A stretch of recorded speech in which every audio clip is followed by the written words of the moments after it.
Halo, apa kabar pemirsa TVR Parlemen dimanapun Anda berada, berjumpa kembali dalam program TVR 17 bersama saya Vincent Aldi. Tepat pukul 17 waktu Indonesia Barat, kami menghadirkan kepada Anda sejumlah informasi paling baru dan menarik tentunya seputar kinerja dan kegiatan DPR RI yang telah disajikan oleh redaksi TVR Parlemen. Dan pemirsa TVR Parlemen, inilah TVR 17 selengkapnya.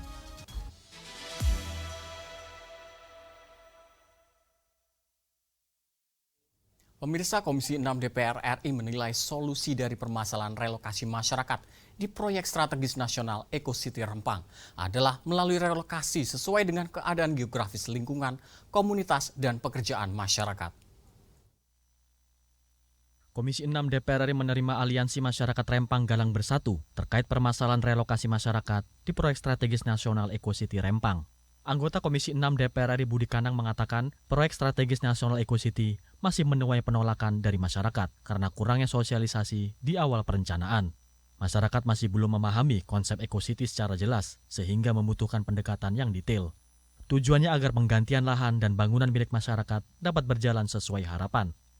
Budi menilai solusi alternatif yang dapat dilakukan adalah melakukan relokasi sesuai dengan keadaan geografis lingkungan, komunitas, dan pekerjaan masyarakat.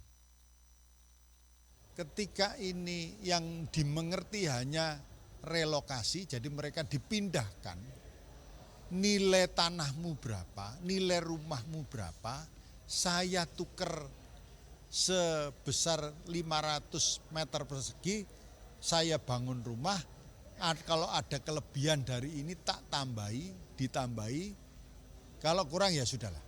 Nah, ini namanya relokasi. Ada lagi transmigrasi. Transmigrasi tentu saja di mana ini masyarakat Rempang ini adalah masyarakat nelayan, maka ditempatkan kembali di pinggir pantai mana lagi yang dia tidak akan kehilangan daripada komunitasnya dia. Selain itu, Budi mengusulkan Eco City menawarkan kerjasama operasional melalui pemberian saham berdasarkan aset yang dimiliki masyarakat. Samuel dan Teddy, TVR Parlemen melaporkan. Kita beralih ke berita selanjutnya, pemirsa. Ketua Komisi 12 DPR RI Bambang Patijaya menekankan pentingnya cadangan listrik yang memadai untuk mendukung pertumbuhan sektor pariwisata dan investasi di Labuan Bajo. Komisi 12 DPR RI mengapresiasi kepatuhan para pelaku usaha perhotelan di Labuan Bajo dalam memenuhi aspek analisis mengenai dampak lingkungan atau AMDAL. Dalam kunjungan ini, Komisi 12 DPR RI juga memastikan kelancaran pasokan energi di kawasan wisata prioritas nasional Labuan Bajo. Ketua Komisi 12 DPR RI Bambang Patijaya menekankan pentingnya cadangan listrik yang memadai untuk mendukung pertumbuhan sektor pariwisata dan investasi di Labuan Bajo. Menurutnya, pengembangan kawasan wisata harus diimbangi dengan penataan lingkungan dan kepatuhan terhadap regulasi AMDAL.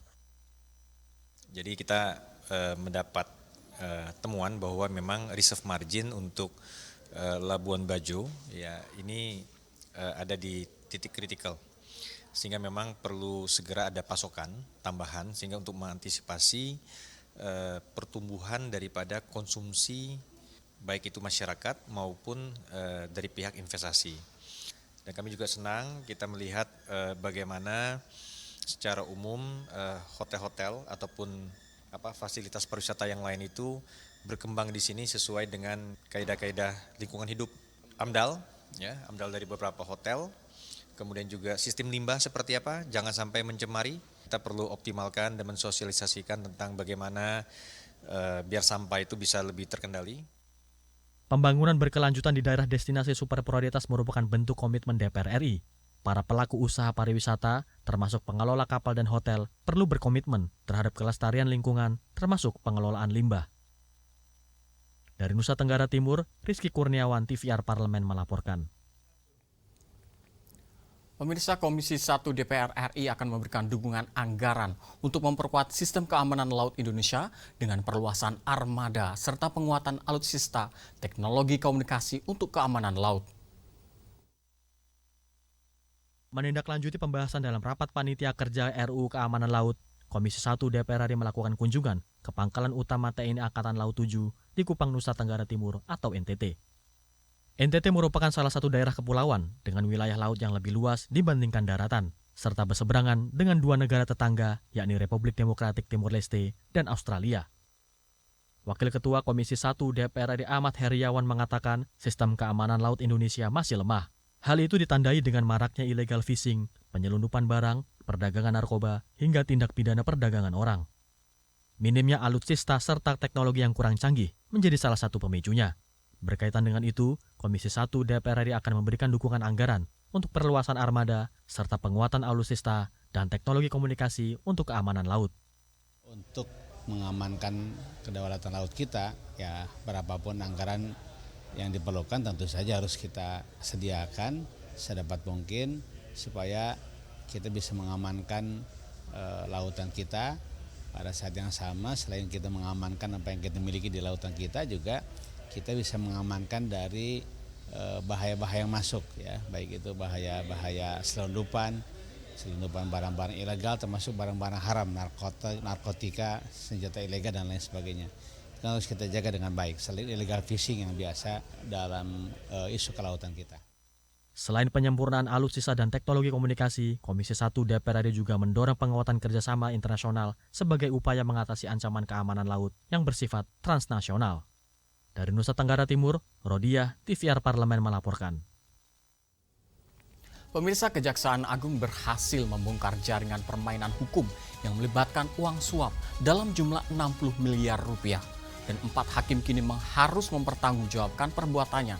Dan kami hadirkan informasinya sesaat lagi. Tetaplah di TVR 17.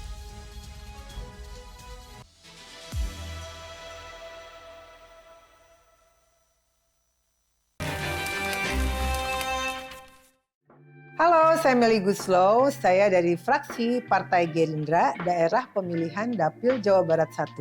Kalian sedang menyaksikan program Di Balik Kursi. Sebenarnya dunia politik, dunia yang betul-betul nggak pernah terbayangkan sebelumnya.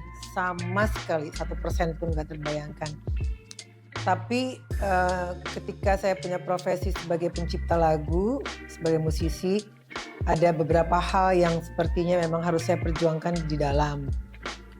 Khususnya di Undang-Undang Hak Cipta yang masih banyak harus dibenahi. Si para seniman gitu. Ngomongin soal seni itu bukan cuma di lagu aja ya, kita melebar ke budaya dan lain-lain.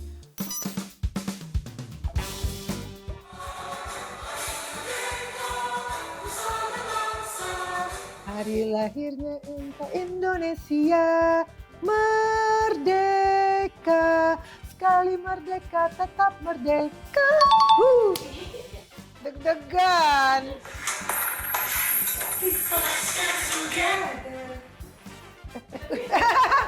Mendadak lupa. Let's dance together. Get on the dance floor. The party will start. Let's dance together. Let's party and turn off the light. Aku lagu sendiri suka nggak apa. Tetap kahiji. Rukun sakabehna. Gitulah pokoknya mah. Segera hanya di TVR Parlemen.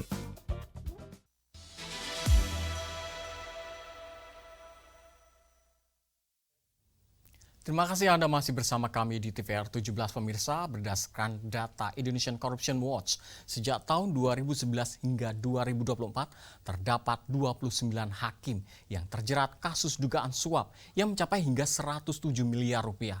Dan terkait hal ini pemirsa, Mahkamah Agung diminta untuk mengevaluasi dan meningkatkan pengawasan terhadap kinerja para hakim agar tetap mengedepankan integritas dan profesionalitas.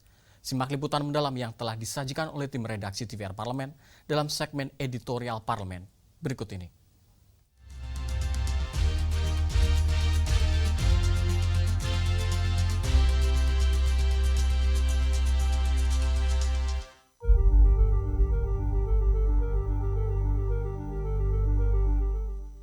Di atas meja hijau, tempat keadilan yang seharusnya ditegakkan, terkadang keadilan justru dibeli.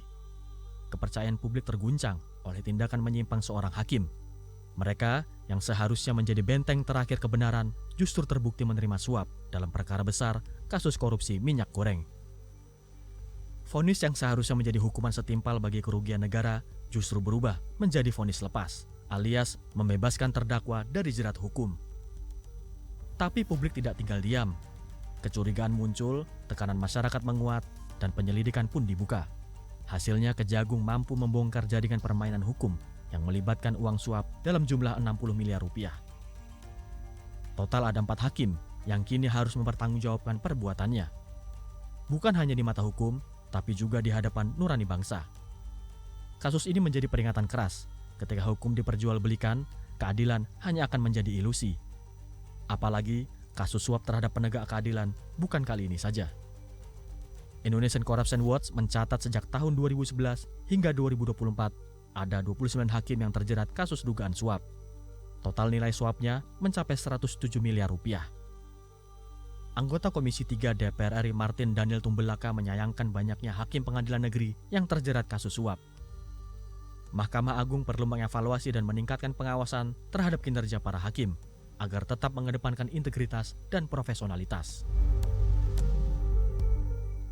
Tentunya kami mendorong Mahkamah Agung supaya terus melakukan pengawasan yang ketat terhadap hakim-hakim dan juga evaluasi berkala terhadap hakim-hakim di seluruh Indonesia supaya mereka dalam bertugas terus mengedepankan profesional. Kami apresiasi langkah-langkah yang sudah dilakukan oleh Kejaksaan, terus semangat dalam penegakan hukum tanpa pandang bulu, tegakkan keadilan, dan terutama berantas korupsi sampai ke akar-akarnya. Ke Mahkamah Agung, ke hakim-hakim juga mitra kami berpesan supaya terus menjaga profesional dalam bekerja. Karena hakim adalah harapan masyarakat untuk mencari keadilan. Jadi kita berharap ke depannya hakim-hakim tetap pegang teguh profesional. Utak-atik putusan di meja hijau merupakan buah dari bobroknya sistem peradilan di Indonesia. Perlu ada pembenahan secara menyeluruh untuk mengantisipasi penyimpangan serupa. Anggota Komisi 3 DPR RI Rudianto lalu menilai pembenahan dapat dimulai dengan memperketat pemilihan hakim berdasarkan rekam jejak dan kompetensi. Lewat putusan-putusan yang diperdagangkan tanda petik. Kami sangat prihatin untuk hal itu. Karena itu yang pertama kita mendorong Kejaksaan Agung untuk membongkar secara menyeluruh siapapun hakim atau pimpinan yang terlibat, maka harus diseret ke meja hijau. Satu. Yang kedua, kita mendorong pimpinan Mahkamah Agung untuk betul-betul mengevaluasi sistem penempatan hakim di pengadilan kelas 1 khusus, yaitu pengadilan tindak pidana korupsi. Kita mendorong hakim-hakim yang ditempatkan di situ adalah hakim-hakim yang berintegritas tinggi. Bagaimana menilai itu? Cara penilaiannya minimal pengawasannya selama ini. Karena hakim-hakim yang banyak laporan, banyak aduan, jangan ditempatkan di pengadilan kelas 1 khusus. Yang ditempatkan di pengadilan kelas 1 khusus, pengadilan tindak pidana korupsi adalah hakim-hakim yang berintegritas tinggi. Lewat apa? Lewat putusan-putusannya selama ini. Kalau itu yang terjadi, maka saya yakin, maka hakim tidak akan berani lagi melakukan praktek-praktek kotor atau jual beli putusan. Ini kan putusan hakim ditentukan oleh sarapan paginya. Dan ini praktek ini rupanya masih terjadi hingga hari ini. Ini yang menjadi miris prihatin kita karena seharusnya dia menegakkan hukum, justru dia yang melanggar hukum. Kasus hakim menerima suap ini dapat disebut sebagai istilah skandal. Artinya, perbuatan hakim ini sangat memalukan dan tidak terhormat yang otomatis merusak reputasi hakim secara umum di Indonesia. Inilah potret buram peradilan kita, di mana suara keadilan dikalahkan oleh bisikan uang. Vonis yang seharusnya lahir dari nurani dan kebenaran justru lahir dari negosiasi dan suap.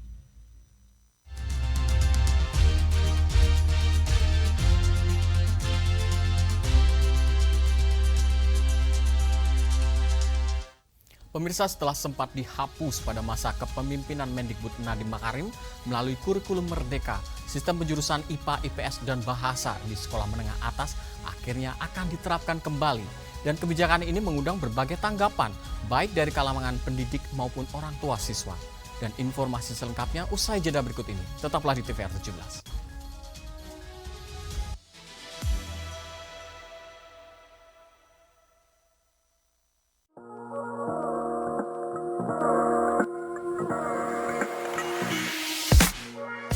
Kalau menurut aku, just do it. lakukan aja, jangan takut. Emang dipikir aku nggak takut, tapi mau gimana? Kita tuh perlu jadi agent of change. Aku yakin nggak semua orang dapat kesempatan seperti aku. Oleh karena itu aku sangat menyadari privilege aku dan aku plan untuk menggunakan privilege itu sebaik-baiknya. Tapi kalau misalnya teman-teman di luar sana ada juga yang pengen terjun ke politik, mungkin periode depan, lakukan aja. Seperti yang aku bilang tadi, masa depan tuh punya kita loh teman-teman. Oleh karena itu mari kita jadi agent of change, agen perubahan untuk masa depan kita sendiri. Just do it.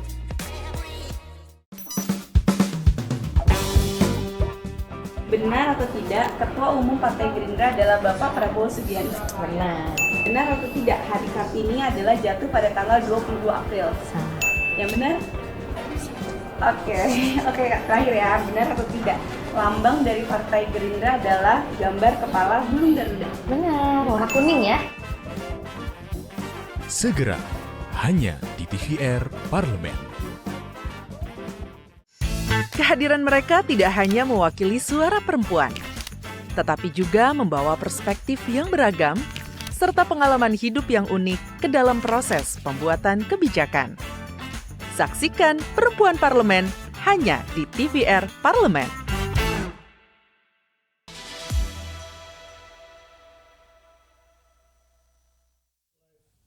Terima kasih Anda masih bersama kami di TVR 17 pemirsa. Sistem penjurusan IPA dan IPS di SMA mengalami pro dan kontra. Di satu sisi, penjurusan dinilai dapat membantu siswa dalam mendalami bidang yang mereka minati. Namun, di sisi lain kemerdekaan belajar yang selama ini diusung dipertanyakan konsistensinya.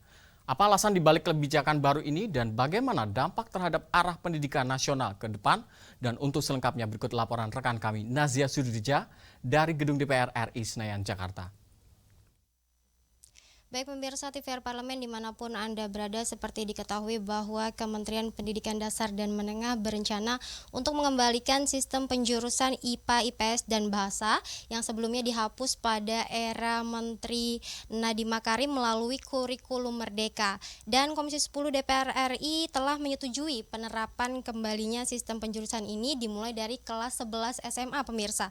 Lantas seberapa efektif kebijakan ini dirasa dalam membangun sistem pendidikan yang kelas dunia? Saat ini sudah hadir bersama kami Bapak Ferdiansyah dari Komisi 10 DPR RI dari fraksi Golkar ya Pak? Betul, fraksi Partai Golkar. Fraksi Partai Golkar. Baik Pak, terkait dengan rencana pemerintah untuk mengembalikan sistem penjurusan di SMA ini dari Komisi 10 dukungannya seperti apa nih Pak? Ya, yang pertama dalam kami mempunyai prinsip setiap kebijakan publik dalam hal ini dalam pendidikan tentunya kami yakin dan percaya pemerintah dalam hal ini Kementerian Pendidikan Dasar dan Menengah sudah mempunyai bahan-bahan. Apa yang dimaksud dengan bahan itu? Yang pertama tentu berdasarkan data, berdasarkan peraturan perundang-undangan, kemudian berdasarkan juga aspirasi yang berkembang di masyarakat. Nah oleh karena itu melatar belakangi kami menyetujui diadakannya penjurusan kembali, baik itu jurusan IPA, IPS, bahasa, atau mungkin seperti dulu sama sekali sosbud, sosial budaya. Dulu bahkan ada 4 penjurusan. Nah oleh karena itu yang pertama kita berdasarkan peraturan perundang-undangan. Yang sepengetahuan kami kalau tidak salah ingat berdasarkan Permendikbudristek nomor 12 tahun 2024 yang diundangkan pada bulan Maret 2024. Itu nampaknya ada kesesuaian terhadap peraturan perundang-undangan yang di atasnya, yaitu PP 10 tahun 2010 atau 17. Nah itu yang kami maksud juga harus kita tinjau kembali.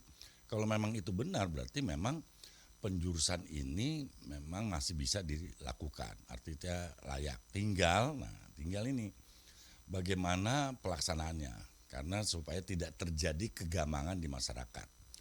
Kami telah menyarankan yang pertama, tidak dilakukan secara sporadis. Artinya secara bertahap, dengan melakukan sosialisasi terhadap masyarakat, dengan melibatkan para pemangku kepentingan. Siapa itu para pemangku kepentingan? Ya pastilah anggota DPR RI Komisi 10. Kemudian juga para perwakilan guru, perwakilan kepala sekolah, perwakilan orang tua siswa. Nah, inilah yang kita minta supaya dilakukan secara masif, tidak terhenti. Nah, supaya apa? Supaya bisa mengantisipasi kebijakan ini ketika dilaksanakan, tinggal hal-hal yang mungkin kecil saja menimbulkan pertanyaan-pertanyaan. Yang kedua, kalau kita cermati dari baik itu mata pelajaran yang diterima dan juga ketika juga pola pengajaran, ternyata juga sebenarnya kita juga belum 100% mengatakan tidak ada penghapusan IPA IPS, tapi itu masih kesannya masih berlangsung adanya penjurusan IPA IPS. Tentunya lagi-lagi karena ini kebijakan publik yang kami minta kepada mitra kami Kementerian Pendidikan Dasar Menengah, jangan sporadis, jangan terlalu tergesa-gesa, dilihatnya adalah kesiapan. Nah, kesiapan apa yang bisa kita lihat? Contoh yang paling gampang, kan selama ini sekolah dilakukan akreditasi. Ya, singkat cerita akreditasi kan ada namanya labelingnya A, B, dan C. Tentu penerapan daripada penjurusan ini jangan disamaratakan penerapannya, implementasinya, yang jangan, maksud kami jangan tersekonyong-konyong, sehingga penerapan implementasi terhadap akreditasi yang bersekolah A, yang akreditasi sekolahnya B dan C tentu beda-beda cara penerapannya ataupun tahapannya. Saya juga menyarankan waktu rapat, alangkah indahnya ketika juga lakukan penjurusan dilakukan, karena kami alami sendiri ketika tahun 80-an penjurusan itu tidak ada salahnya juga dilakukan, ya katakanlah seperti psikotes. Supaya apa? Supaya kita lebih memperkecil kesalahan, mengetahui minat dan bakat peserta didik.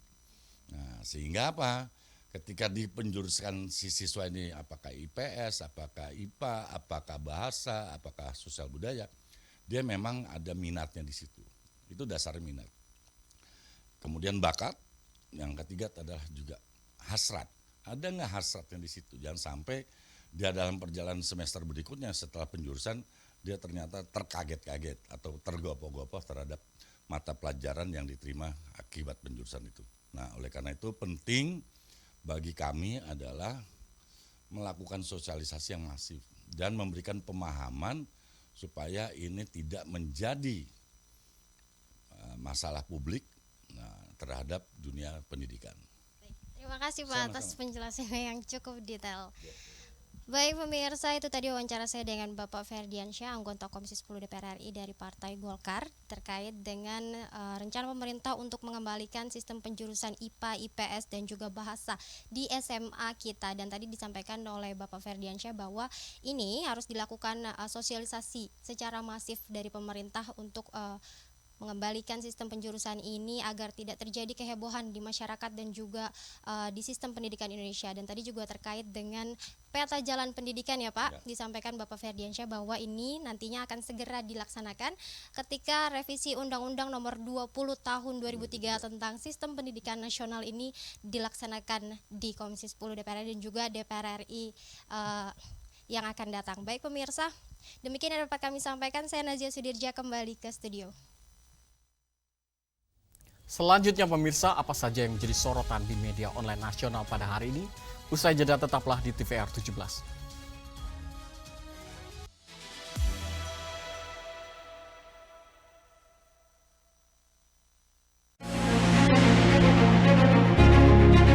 Di awal tahun APBN ini tekor. Apa yang sedang terjadi nih Pak? Saya bolak-balik ngomong pemerintah harus lebih jujur memaparkan kondisi ekonomi Indonesia. Kita tidak dalam kondisi yang baik-baik saja. Ini iklim investasi seperti ini. Kita negara yang korup, harus diakui. Bapak mengakui itu, Pak? Ya kudu diakui ya. Akui, tapi saya mau tata investor luar negeri yang memandang bahwa Indonesia tidak lagi tempat yang ramah untuk investasi. Itu sudah tidak nyaman. Sudah tidak nyaman atau sudah tidak percaya terhadap pengelolaan keuangan di negara ini? Kalau itu bahaya itu. Ya. Tapi kemarin ada yang nyentil-nyentil nih Pak di sosial media, sakti juga nih DPR. Waktu DPR ke sana tiba-tiba langsung hijau lagi. Ya enggak, ekonomi biaya tinggi itu kasarnya ngomong jangan dipalaki lah. Dipalaki oleh yang berseragam dan pakai pistol atau dipalaki yang preman yang pakainya golok. Kelas menang ini adalah kelas yang kegencet Pak.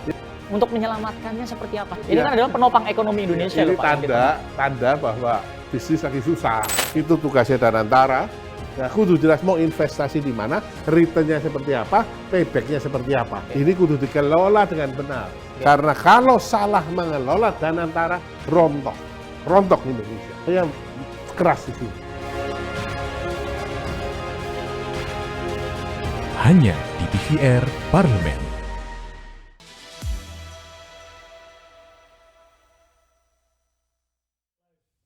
Terima kasih Anda masih bersama kami di TVR 17 pemirsa, dan kali ini kita akan masuk ke segmen media online nasional. Dan mari kita simak isu apa saja yang menjadi sorotan media serta tanggapan dari sejumlah anggota Dewan bersama rekan kami Rini Reski. Silakan Rini.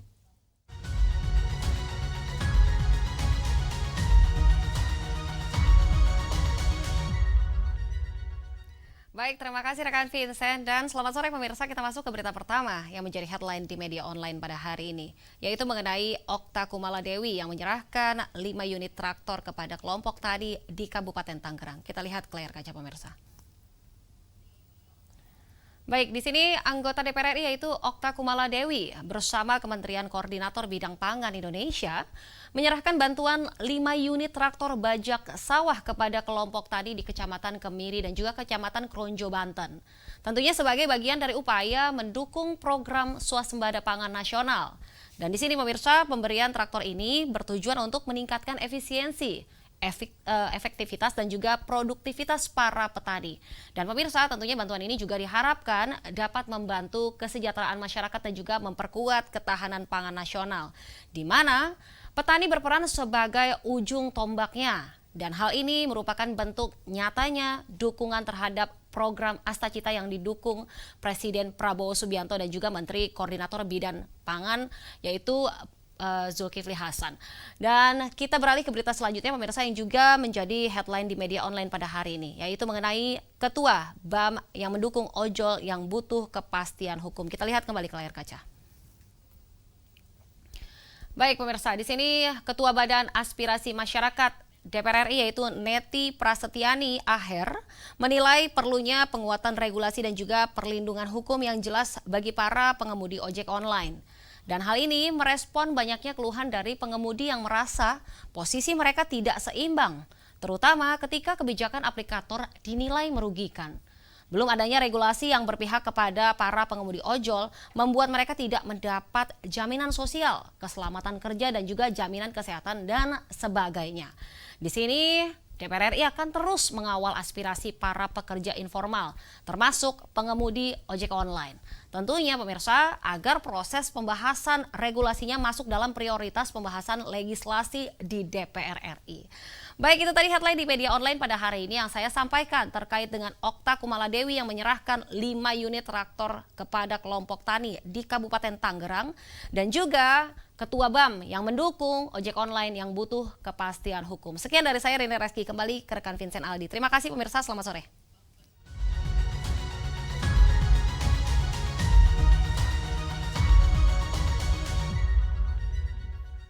Terima kasih rekan Rini yang telah menyampaikan sejumlah update sorotan dari media online nasional pada hari ini. Dan pemirsa, segmen media online tadi sekaligus menutup program TVR 17 edisi sore hari ini. Saya Vincent Aldi beserta seluruh kru TVR Parlemen yang bertugas mengucapkan terima kasih dan pamit undur diri dari hadapan Anda. TVR Parlemen, referensi Indonesia.